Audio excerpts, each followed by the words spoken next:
Welcome back to day number 2 of poly, or if you're watching this over again, this could also be day 4 or even day 6. It's kind of you just keep following the process. So we'll explain that in a little bit if this is your first time watching the video.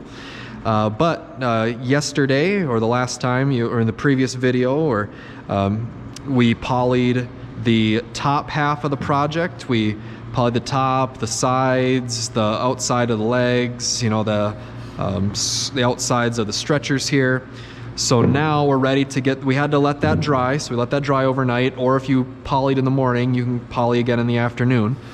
So now this is dry enough to where we can flip this over and we can get the surfaces we missed. So hopefully you remembered, for me, I know I have to get the bottom of the top, I have to get everything on the inside here, everything on the bottom and on the bottoms of the stretchers. So I know I don't have to do the outside of the legs or the edges of the legs or the outside of the top. I already did that already. So basically just getting those last surfaces that you've missed. So 100% of your project can be coated with poly.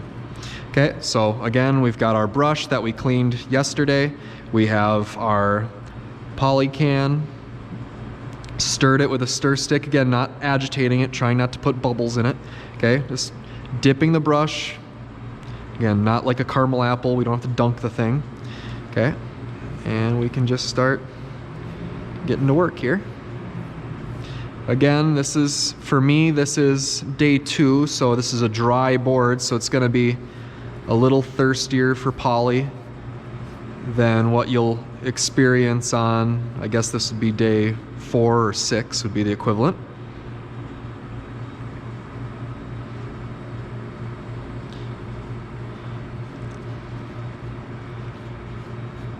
Again, when you first put it on, you're just worried about getting nice even coverage, obviously looking out for runs.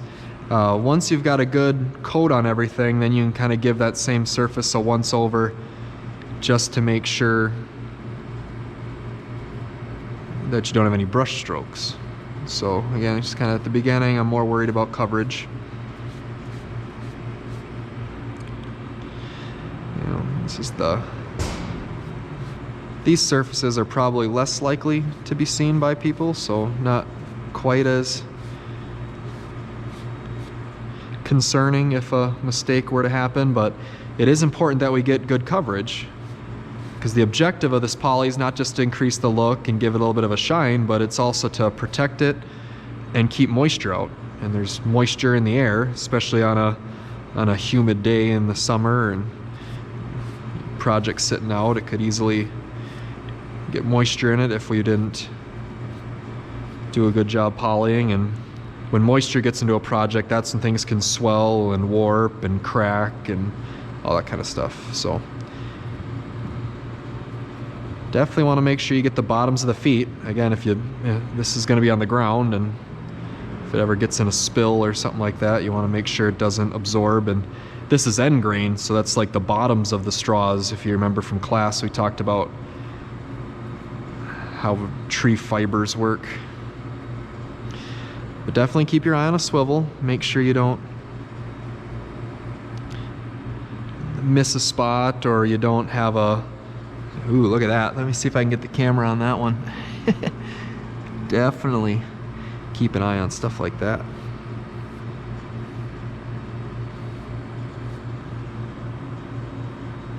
The first coat, honestly, is pretty easy to tell where you've been and where you haven't been,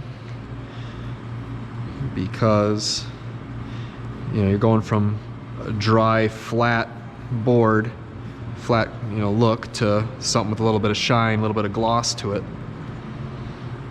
So coats coats number 2 and 3, so everything after day 1 and day 2, you almost gotta kind of catch it in the light to see where you've been, what looks wet and what looks dry. So it's a little tougher to do, and there's probably no way I can really show you on camera what that looks like, but you'll see it in person for sure.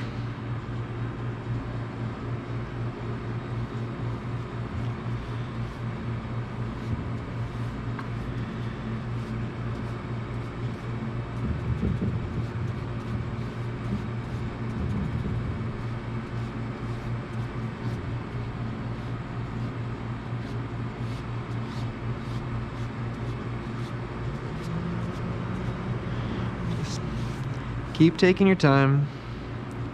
Keep your head on a swivel. Keep watching out. Oh, I already did that surface yesterday, didn't I? That's okay. I guess it's gonna get a little extra coat. Not a big deal.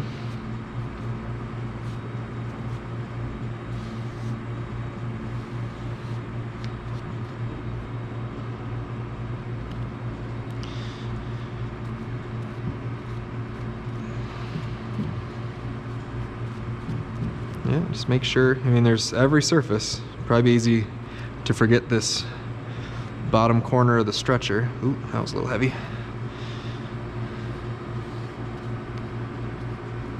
Actually, just kind of get some of the poly out of the brush by polying somewhere else. Come back to it. Ooh, yeah, I bet like inside there is probably going to be a frequently missed spot.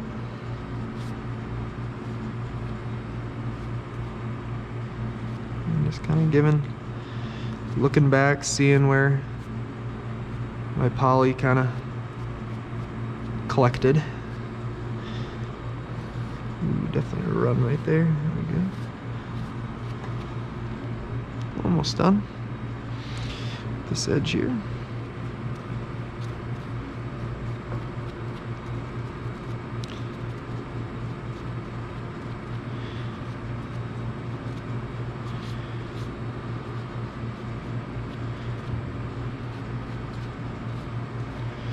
And just kind of, first you make sure you get even coverage everywhere. Then you just keep your brush strokes clean by going over everything at the end and checking for runs.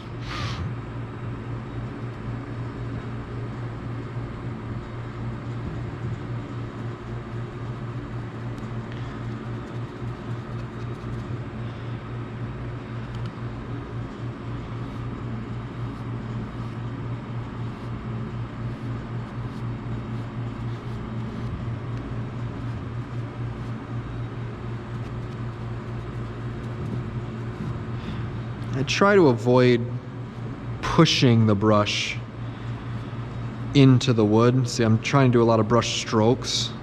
A couple of times you've probably seen me jabbing the brush into the wood just because I can't get poly where I need it to, but I make sure I go back over it again.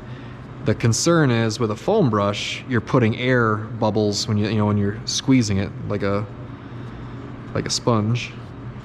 So try to avoid that when I can.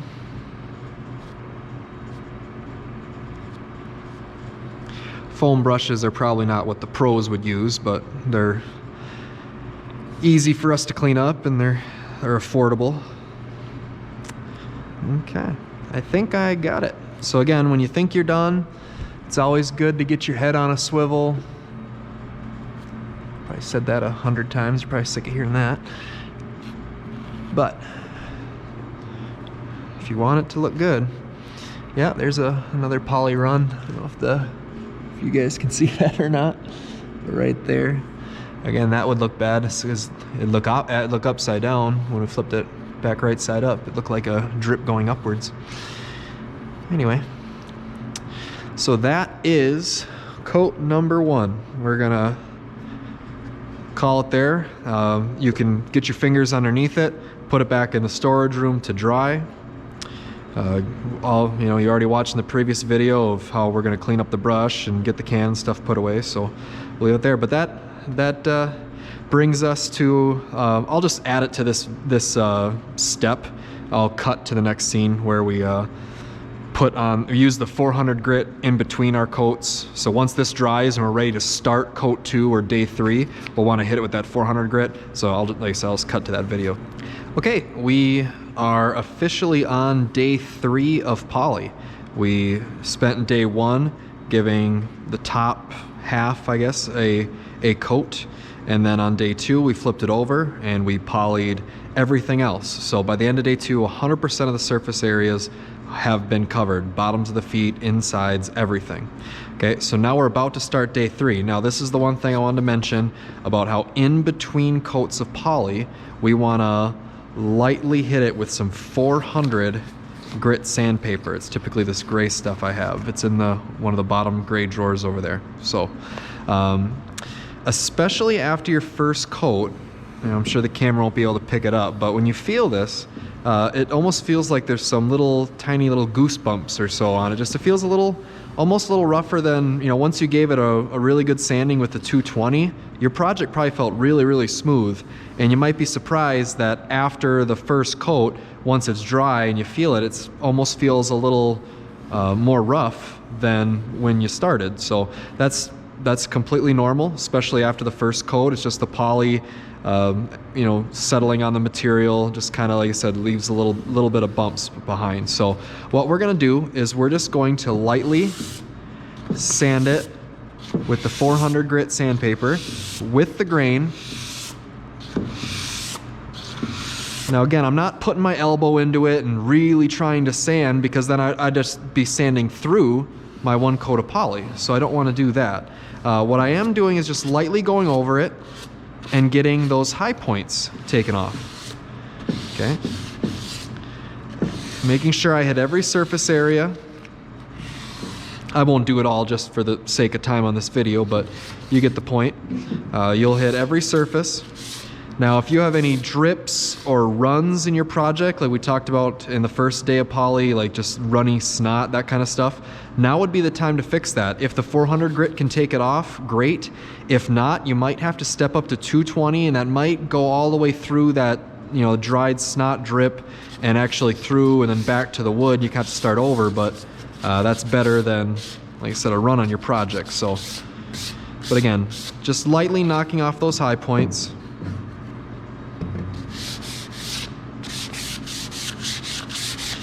Okay, now, you would obviously do all of it, the bottom, top, sides, everything that one time over, but just for the sake of the video, we're gonna finish there.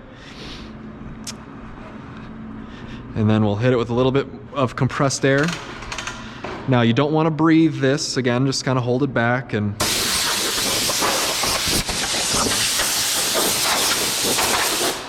there you go. So again, make sure you sand the whole thing. I'm just kind of speeding through this for the sake of the video, but okay. So now I'm ready for coat number 2, or the start of day 3 of poly. So you're gonna do this in between coats 1 and 2. You're gonna do this in between coats 2 and 3, but then after that you stop, because this does leave little tiny scratches in the poly that the next coat is going to fill.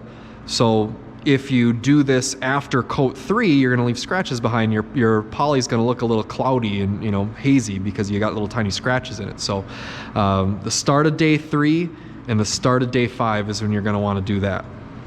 Okay, but that's it. After day 6 and you do the bottom half of your project for the 3rd time, you'll be done and you'll be ready to grade it and take it home.